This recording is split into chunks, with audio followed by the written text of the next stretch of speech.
Hey everyone, Chris, American, living out my midlife crisis in the Netherlands. I am back in my van and trying another van video. I bought a microphone, so I'm hoping that this video quality, sound quality will be a little bit better than my previous video.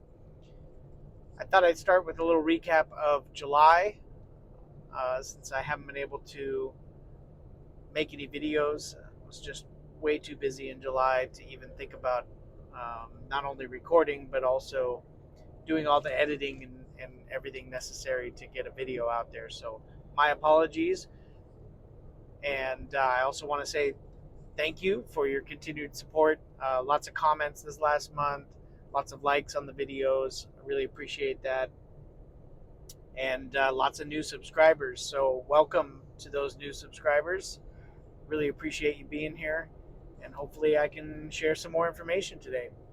Last month started out with a trip to Disneyland Paris. My wife and I celebrated 25 years of marriage, and we just so happened to pick the 3 hottest days of the entire year at the beginning of July, and it got up to 40 degrees, which is a little over 100 degrees Fahrenheit. And let me tell you, after years of going to Disneyland in California, where it doesn't usually get that hot in LA, but sometimes it does, they're at least equipped for that. There's air conditioning and there's cold drinks everywhere. Here, all of like the carts outside shut down because they were concerned about the employees' safety, which I totally understand. But it was really hard to even get a cold drink, let alone go on a cold ride or go into a shop or watch a show or something, because the air conditioners there just are not equipped for that kind of heat. But anyway, we had a great time, and it was super fun to get to experience that. We will not be traveling back there during the summertime in the future, and are already looking at maybe next winter as an opportunity to go down there. Probably more pertinent to all of you watching this video, last month I helped 17 families and couples arrive to the Netherlands, and that means that I met them at the airport. I helped them out with their luggage, and sometimes did some grocery shopping for them ahead of time. Sometimes we stopped at pet stores on the way to their new homes or new rentals.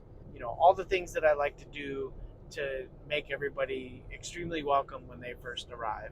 And, it got me really thinking, how many Americans really are coming to the Netherlands right now? And I know that there's a lot on DAFT because I'm on a lot of the DAFT groups, and a lot of them utilized me to help them arrive. And then also a lot of them I wasn't even available because I was already so booked last month. Somebody posted an article sharing how many Americans moved to the Netherlands in the first 6 months of the year. And it wasn't just Americans, it was people from all over the world. And Americans actually made up a very small percentage of them, at about 5,000 or a little bit less than 5,000 people that moved from the United States to here. And I did expect those numbers to be a little bit higher. And when somebody threw that article up in the DAFT group that I'm a part of on Facebook, there were some comments around how DAFTers were not necessarily included in those numbers. And I haven't been able to look into it deeper, but the source where that information came from is a pretty reliable source. And so I tend to think that that's probably accurate. So, even so, and we are still waiting on some DAFT numbers. There's somebody in that DAFT group that's actually working with the government to get exact DAFT numbers of how many people are applying and how many people are actually approved and things like that over the last few years to share with the group, because we're all curious. I mean, we've seen this DAFT Facebook group grow significantly even in the last 6 to 12 months, but on top of that, I think there's just been a steady flow of people. DAFT still remains one of the least utilized visas when it comes to European visas available for Americans. And I think that's okay. I think that, there's some people in that group that are a little afraid of what might happen if the DAFT visa gets out there and like becomes this big thing where there's, hundreds and hundreds of Americans coming here on the DAFT visa every year. And, I really don't think it's that big of a deal. And, part of it is that I think some people came here on false pretenses and, built a business, but wasn't actually doing anything to help support the community in the Netherlands. And you don't have to. You can have all American clients. That's fine, but you're still going to get taxed on that revenue. It's somebody that came here and started a business, but then just paid themselves their salary, but didn't actually go look for clients and create tax revenue. I think those are the people that are gonna not be able to get their visa renewed. And the other thing I think is that it's intimidating. It's intimidating to start your own business. It's hard. This is not an easy thing to come to a new country. Everything's in Dutch. Yes, everybody speaks English, but that's not the language of the country. So all of the stuff you have to do surrounding your business and starting it and getting your quarterly taxes done and things like that, like all of that's in Dutch. And you can hire English speaking tax accountants and things like that, which I have, and they're great. They work really closely with me on making sure that I'm doing all the things I'm supposed to be doing. But you can do all that, but it's still, everything you get from the government is in Dutch. In my previous video, which has become my top video for people to come and find my channel, of 7 easy steps to get your DAFT visa, it's yes, it's easy to get your DAFT visa. Yes, it's easy to start a business here. You literally just have to go down to the Chamber of Commerce, the KVK, and sign up your business and let them know exactly what you're doing here, and they'll literally provide you the paperwork that day. So coming here, easy.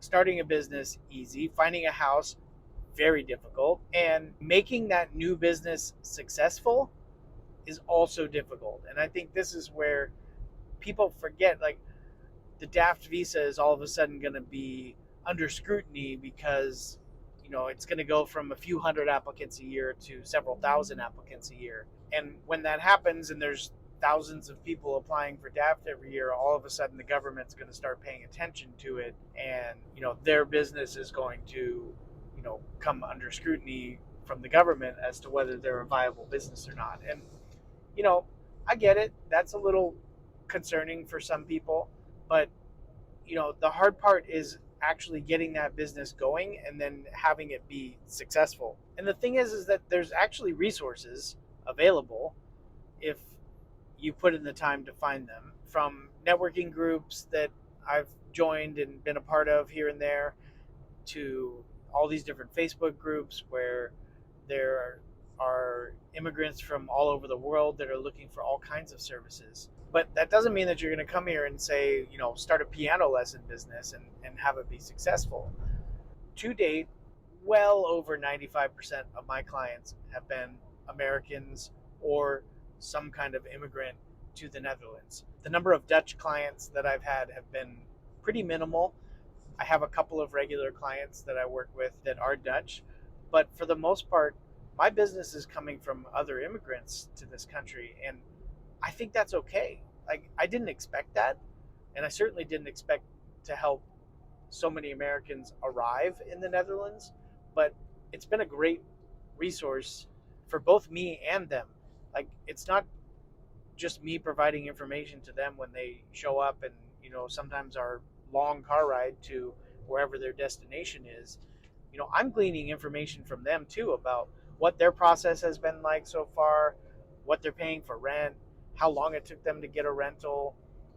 Like, I'm getting some of the most up to date information, and I think that's one of the challenges with some of these groups that I'm a part of, is that there are some people that are working on information that's 4, 5, 6 years old, and because that's when they moved here, and that's great. I'm glad that it's working for them. I'm glad that they have been able to make it be successful for so long. But the hard part is that things are moving so fast in the United States, and things are changing considerably here in the Netherlands on a pretty quick basis, like especially with housing and things like that. Like somebody that's out there giving somebody advice or information on something that happened, even 6 months or a year ago, is pretty much out of date at this point. And I'm not saying I have all the answers. I certainly don't, and I very much, tell anybody that I talk to about this that this is just what I'm hearing from the people that are arriving, and their experiences are totally different than what I had just a year ago. Like for instance, pet transportation. We paid a crazy amount for pet transportation to get all of our pets here, but these companies are now charging considerably more than what we were paying to get our pets over here with a pet transporter. And so more and more Americans that are moving here are finding ways to just get them on the airplanes with them rather than using a pet transporter like we did, because it's just so expensive.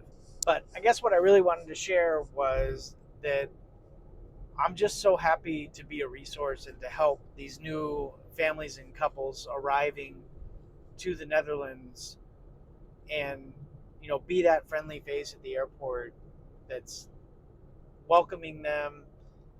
Sometimes I get a picture of their plane as they're flying in, if I happen to time that right and the winds are going the right direction. I love sharing that with people if that's something that's possible. And then I just try to make the process as easy as possible for them. It's stressful enough in the weeks leading up to moving that this is one thing that they don't have to worry about when I'm helping them out. And this month, I'm also helping a bunch of Americans arrive to the Netherlands, but I'm also helping some people do some pretty significant moves. I'll be going to Portugal in a few weeks to help some DAFTers' parents move here from Portugal. I also have a trip planned, an overnight up to northern Germany to help a DAFTer grab a bunch of equipment for their DAFT business and bring that back to the Netherlands for them. And then I have a couple of tours as well, which is awesome, including one going all the way down to London. So a lot of miles or kilometers on the van will happen this month, but I'll have a lot more stories to share as well. So I'll keep this one brief today. I just thought I would share some of my thoughts and what I've been doing the last few weeks since I was able to get a video up. And I will be back at you shortly. Again, thank you so much for all the support. Please like and subscribe. And if you like the content, if you don't like the content, sorry, keep scrolling. And until next time, hang in there if you're in the States. If you're in the Netherlands, congratulations. If you escape to another country, also congratulations. And I think in my next video, there's a lot of questions about how I got my driver's license and what it's like driving here in the Netherlands. And so I think I will share a little bit about that coming up in the future. Take care, everyone.